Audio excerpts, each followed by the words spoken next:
چنانچہ میں نے سورہ نساء پڑھی حتیٰ کہ جب میں اس آیت پر پہنچا فَكَيْفَ إِذَا جِئْنَا مِنْ كُلِّ أُمَّةٍ بِشَهِيدٍ وَجِئْنَا بِكَ عَلَى هَؤُلَاءِ شَهِيدًا، تو کیسا حال ہوگا جب ہم ہر امت میں سے ایک گواہ لائیں گے اور اے حبیب تمہیں ان سب پر گواہ اور نگہبان بنا کر لائیں گے۔ تو آپ نے فرمایا بس کرو، اب تمہارے لیے یہی کافی ہے۔ میں حضور کی طرف متوجہ ہوا تو دیکھا کہ حضور کی چشمان کرم سے آنکھوں سے آنسو جاری ہے۔ حضرت فاروق اعظم فرماتے ہیں کہ سورہ بقرہ، سورہ نساء، سورہ مائدہ، سورہ حج، سورہ نور سیکھو، کیونکہ ان صورتوں میں فرض علوم بیان کیے گئے ہیں۔ حضرت عبداللہ بن عباس فرماتے ہیں جس نے سورہ نساء پڑھی تو وہ جان لے گا کہ وراثت میں کون کس سے محروم ہوتا ہے اور کون کس سے محروم نہیں ہوتا۔ اس صورت میں وراثت کے احکام بیان کیے گئے۔ حضرت عمر فاروق رضی اللہ عنہ فرماتے ہیں جس نے سورہ بقرہ، سورہ آل عمران، سورہ نساء پڑھی تو وہ اللہ کی بارگاہ میں حکمت والے لوگوں میں سے لکھا جائے گا۔ اس صورت کا مرکزی مضمون یہ ہے کہ اس میں یتیم بچوں، عورتوں کے حقوق اور ان سے متعلق احکام بیان کیے گئے ہیں، جیسے یتیم بچوں کے مال کو اپنے مال میں ملا کر کھا جانے کو بڑا گناہ قرار دیا گیا، ناسمجھ یتیم بچوں کا مال ان کے حوالے کرنے سے منع کیا گیا، اور جب وہ شادی کے قابل اور سمجھدار ہو جائیں تو ان کا مال ان کے سپرد کر دینے کا حکم دیا گیا۔ یتیموں کے مال ناحق کھا جانے پر وعید بیان کی گئی۔ اسی طرح عورتوں کا مہر انہیں دینے کا حکم دیا گیا۔ مہر سے متعلق چند اور مسائل بیان کیے گئے۔ میراث کے مال میں عورتوں کے باقاعدہ حصے مقرر کیے گئے۔ ان عورتوں کا ذکر کیا گیا جن سے نسب، رضاعت اور مصاہرت کی وجہ سے ہمیشہ کے لیے نکاح حرام ہے، اور جن عورتوں سے کسی سبب کی وجہ سے عارضی طور پر نکاح حرام ہے۔ ایک سے زیادہ عورتوں کے ساتھ شادی کرنے کے احکام بیان کیے گئے۔ نافرمان عورت کی اصلاح کا طریقہ ذکر کیا گیا۔ اس کے علاوہ سورہ نساء میں یہ مضامین بیان ہوئے۔ والدین، رشتہ داروں، یتیموں، مسکینوں، قریبی اور دور کے پڑوسیوں، مسافروں اور لونڈی غلاموں کے ساتھ حسن سلوک اور بھلائی کرنے کا حکم دیا گیا۔ میراث کے احکام تفصیل کے ساتھ اس صورت میں بیان کیے گئے۔ کن لوگوں کی توبہ مقبول ہے، کن لوگوں کی توبہ قبول نہیں ہے، اس کے حوالے سے ذکر ہے۔ شوہر بیوی کے ایک دوسرے پر حقوق اور ازدواجی زندگی کے رہنما اصول بیان کیے گئے۔ مال اور خون میں مسلمانوں کے اجتماعی معاملات کے احکام بیان کیے گئے۔ کبیرہ گناہوں سے بچنے کی فضیلت بیان کی گئی۔ حسد سے بچنے کا حکم دیا گیا۔ نیز تکبر، بخل، ریاکاری کی مذمت بھی بیان کی گئی۔ جہاد کے بارے میں احکام بیان کیے گئے۔ قاتل کے بارے میں احکام، ہجرت کے بارے میں احکام، نماز خوف کے بارے میں احکام بیان کیے گئے۔ نماز خوف کا طریقہ بیان کیا گیا۔ نیک اعمال کرنے، گناہوں سے توبہ کرنے کی تلقین کی گئی۔ اخلاقی اور ملکی معاملات کے اصول بیان کیے گئے۔ جنگ کے بعض احکام بیان کیے گئے۔ منافقوں، عیسائیوں اور بطور خاص یہودیوں کے خطرات سے مسلمانوں کو آگاہ کیا گیا۔ اس صورت کے آخر میں حضرت عیسیٰ علیہ السلام کے بارے میں عیسائیوں کی گمراہیوں کا ذکر کیا گیا۔ سورہ نساء کی اپنے سے ماقابل صورت آل عمران کے ساتھ کئی طرح سے مناسبت ہے، جیسے سورہ آل عمران کے آخر میں مسلمانوں کو تقویٰ اور پرہیزگاری اختیار کرنے کا حکم دیا گیا۔ سورہ نساء کی ابتدا میں تمام لوگوں کو اس چیز کا حکم دیا گیا ہے۔ سورہ آل عمران میں غزوہ احد کا واقعہ تفصیل کے ساتھ بیان کیا گیا، اور اس سورت کی آیت نمبر 88 میں بھی غزوہ احد کا ذکر ہے۔ سورہ آل عمران میں غزوہ احد کے بعد ہونے والے غزوہ حمراء اور اسد کا ذکر ہے، اور اس سورت کی آیت نمبر 104 میں بھی اس غزوے کی طرف اشارہ کیا گیا ہے۔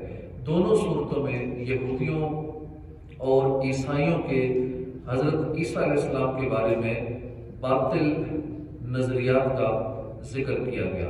اسی طرح اس سورت کی پہلی آیت یا ایھا الناس اتقوا ربکم الذی خلقکم من نفس واحدہ، اے لوگوں اپنے رب سے ڈرو جس نے تمہیں ایک جان سے پیدا کیا اور اسی میں سے اس کا جوڑا پیدا کیا، اور ان دونوں سے کثرت سے مرد عورت پھیلا دیے، اور اللہ سے ڈرو جس کے نام پر ایک دوسرے سے مانگتے ہو، اور رشتوں کو توڑنے سے بچو، ان اللہ کان علیکم رقیبا، بے شک اللہ تم پر نگہبان ہے۔ اس آیت مبارکہ میں تمام بنی آدم کو خطاب کیا گیا اور سب کو تقوی کا حکم دیا گیا۔ کافروں کے لیے تقوی یہ ہے کہ وہ ایمان لیں، مسلمان ہو جائیں، اور مسلمانوں کے لیے تقوی یہ ہے کہ ایمان پر ثابت قدم رہے اور نیک اعمال کرے۔ ہر ایک کو اس کے مطابق تقوی کا حکم دیا گیا۔ اس کے بعد چند ایک چیزیں یہاں بیان ہوئی ہیں کہ اللہ تعالیٰ نے تمام انسانوں کو ایک جان سے پیدا کیا، یعنی آدم علیہ السلام سے پیدا کیا۔ آدم علیہ السلام کے وجود سے ان کا جوڑا یعنی حضرت حوا رضی اللہ عنہا کو پیدا کیا۔ انہی دونوں حضرات سے زمین میں نسل در نسل کثرت سے مرد و عورت کا سلسلہ جاری ہوا۔ چونکہ نسل انسانی کے پھیلنے سے باہم ظلم اور حق تلفی کا سلسلہ بھی شروع ہو گیا، اس لیے خوف خدا کا حکم دیا گیا۔ خوف خدا ہوگا تو پھر بندہ کسی پہ ظلم نہیں کرے گا، کسی کا حق تلف نہیں کرے گا۔ اس کے لیے خوف خدا کا ہونا بہت ضروری ہے، کیونکہ ظلم کی ایک صورت اور بدتر صورت رشتہ داروں سے قطع تعلق کی ہے۔ رشتہ داروں کے ساتھ تعلق کو توڑنا بھی ہے، اس سے بچنے کا حکم دیا گیا۔ مسلمانوں کا عقیدہ ہے کہ انسانوں کی ابتدا آدم علیہ السلام سے ہوئی، اس لیے آپ کو ابو البشر یعنی انسانوں کا باپ کہا جاتا ہے۔ آدم علیہ السلام سے انسانیت کی ابتدا ہونا بڑی قوی دلیل سے ثابت ہے۔ مثلا دنیا کی مردم شماری سے پتہ چلتا ہے کہ آج سے 100 سال پہلے جو دنیا کی تعداد تھی وہ آج کی نسبت بہت کم تھی۔ اسی طرح اس سے اور 100 سال پیچھے چلے جائیں، ماضی میں چلے جائیں تو تعداد اور کم تھی۔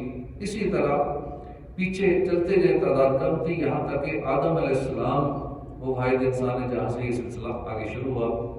پھر قبیلوں کی کثیر تعداد ایک شخص پر جا کر ختم ہو جاتی ہے۔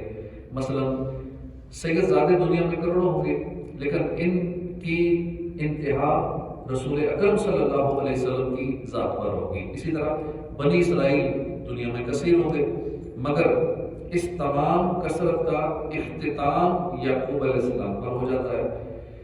اب اسی طرح اوپر کو چلنا شروع کر دیں تو انسانوں کے تمام قوموں قبیلوں کی انتہا ایک ذات پر ہوگی، جس کا نام تمام آسمانی کتابوں میں آدم علیہ السلام لکھا ہوا ہے۔ اور وہ ایک شخص پیدائش کے موجود طریقے سے پیدا ہوا ہو، یعنی ماں باپ سے پیدا ہوا ہو، کیونکہ اگر اس کے لیے باپ فرض بھی کیا جائے تو ماں کہاں سے لائیں گے، اور پھر جسے باپ مانا وہ خود کہاں سے آیا۔ لہذا ضروری ہے کہ اس کی پیدائش بغیر ماں باپ کے ہو، اور جب بغیر ماں باپ کی پیدائش ہو تو بالیقین وہ اس طریقے سے ہٹ کر پیدا ہوا، اور وہ طریقہ قرآن نے بتایا کہ اللہ نے آدم علیہ السلام کو مٹی سے پیدا کیا، جو انسان کی رہائش یعنی دنیا کا بنیادی جز ہے۔ پھر یہ بھی ظاہر ہے کہ جب ایک انسان یوں وجود میں آ گیا تو دوسرا ایسا وجود چاہیے جس سے نسل انسانی آگے چلے، تو دوسرے کو بھی پیدا کیا گیا، لیکن دوسرے کو پہلے کی طرح مٹی سے بغیر ماں باپ کے پیدا کرنے کی بجائے جو ایک شخص انسانی موجود تھا اس کے وجود سے پیدا فرما دیا، کیونکہ ایک شخص کے پیدا ہونے سے وہ موجود ہو چکی، چنانچہ دوسرا وجود پہلے وجود سے کچھ کمتر اور عام انسانی وجود سے بلندتر طریقے سے پیدا کیا گیا، یعنی آدم علیہ السلام کی بائیں پسلی سے حضرت حوا رضی اللہ عنہ کو پیدا کیا گیا۔ آپ آرام فرما رہے تھے، جب سو رہے تھے تو اس دوران حضرت حوا کو پیدا کیا گیا بائیں پسلی سے، اور جب آپ بیدار ہوئے، سو کر اٹھے، خواب سے بیدار ہوئے، تو آدم علیہ السلام نے اپنے پاس حضرت حوا کو دیکھا تو ہم جنس کی محبت دل میں پیدا ہوئی۔ مخاطب کر کے فرمایا تم کون ہو؟ عرض کیا عورت ہوں۔ فرمایا کس لیے پیدا کی گئی ہو؟ عرض کیا آپ کی تسکین کی خاطر۔ چنانچہ آپ حضرت حوا سے مانوس ہو گئے۔ یہ وہ معقول اور سمجھ میں آنے والا طریقہ ہے جس سے نسل انسانی کی ابتدا کا پتہ چلتا ہے۔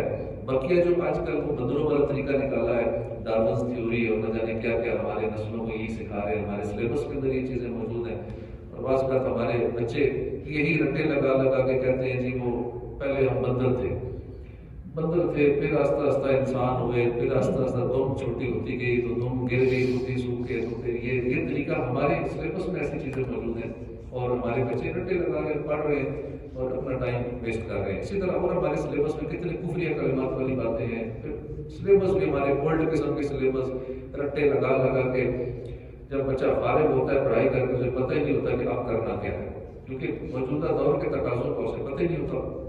اس لیے موسٹلی اپنے بچوں کا ٹائم ویسٹ کر رہے ہیں، مہنگی مہنگی بھاری بھاری فیسیں ادا کر رہے ہیں، یہ نہیں دیکھ رہے کہ بچے سلیبس کیا پڑھ رہے ہیں، بچے تعلیم کیا حاصل کر رہے ہیں، بچوں کے اخلاقیات کیسے ہو رہے ہیں، بچہ سیکھ کیا رہا ہے، بچہ جدید ٹیکنالوجی سے اپ ڈیٹ ہے بھی یا نہیں۔ بچے کو چند سوال گوگل کرنے پڑ جائیں تو بچے کو پتہ ہی نہیں میں نے گوگل سے پوچھنا کیا ہے، میں نے چیٹ جی پی ٹی سے پوچھنا کیا ہے، جی پی ٹی کی کتنے ورژن آ چکے ہیں، کیا کیا سسٹم ہے، میں نے جدید تقاضوں کے ساتھ کیسے چلنا ہے، پتہ ہی نہیں ہمارے بچوں کو۔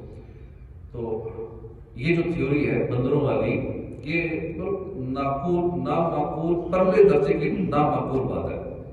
یہ ہم سنجیدگی کے ساتھ چند سوالات سامنے رکھتے ہیں، آپ ان پر غور کر لیں، حقیقت سامنے آ جائے گی۔ سوال یہ کہ اگر انسان بندر ہی سے بنا ہے تو کئی ہزار سالوں سے کوئی جدید بندر انسان کیوں نہیں بنا؟ تو کب سے بندروں نے یہ ہڑتال کر دی کہ اب انسان نہیں بننا؟ پہلے بنتے تھے تو پھر فلاں سال میں، فلاں صدی میں، فلاں سینچری میں بندروں نے کہا نہیں اب آئندہ انسان نہیں بننا، تو پھر اب بھی بننا چاہیے تھا۔ اگر شروع میں اگر بندر سے انسان بنا ہے ابھی بھی یہ سلسلہ ہونا چاہیے تھا۔ کئی ہزار سال گزر گئے، کوئی بندر انسان نہیں بن سکا، اور آج ساری دنیا پوری کوشش کر کے کسی بندر کو کیوں انسان نہیں بنا سکی؟ جدید ٹیکنالوجی سارے سسٹم موجود ہیں، بنائے نا کسی بندر کو انسان۔ اسی طرح بندروں سے انسان بننے کا سلسلہ یہ کب شروع ہوا تھا؟ کس نے دیکھا تھا کہ ایک بندر انسان بن رہا ہے؟ کون اس کا آنکھوں دیکھا گواہ تھا؟ کون اس کا راوی ہے کہ جو بیان کر سکے ہاں میں نے دیکھا تھا؟ کس پرانی کتاب سے یہ بات مطالعے میں آئی ہے؟ نیز یہ سلسلہ شروع کب ہوا اور کب پابندی لگ گئی بندروں پہ کہ اب انسان نہیں بننا؟ پھر کس نے پابندی لگائی انسان بننے پہ؟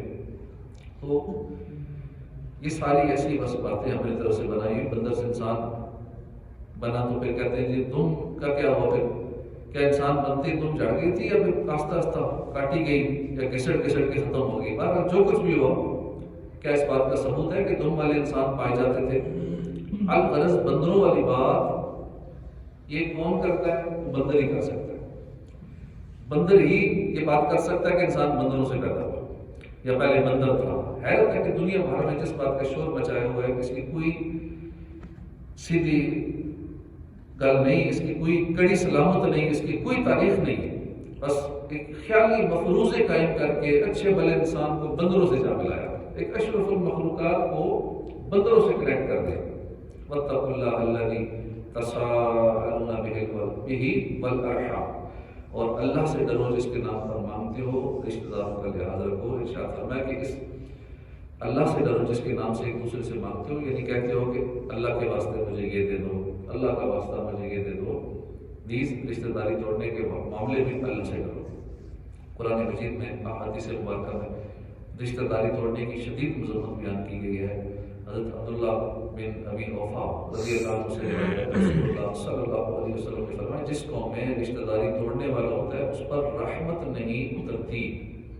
کس گھر میں ناراضگیاں نہیں ہیں، کس خاندان میں ناراضگیاں نہیں ہیں، اپنے ارد گرد نظر دوڑائیں، اپنی برادری، اپنے گھروں میں، اپنے رشتہ داروں میں دیکھ لیجیے، یعنی ہر جگہ قطع تعلقیاں، ناراضگیاں، لڑائی جھگڑے، کیسز، کورٹ کیسز، معاملات اتنے بگڑے ہوئے ہیں۔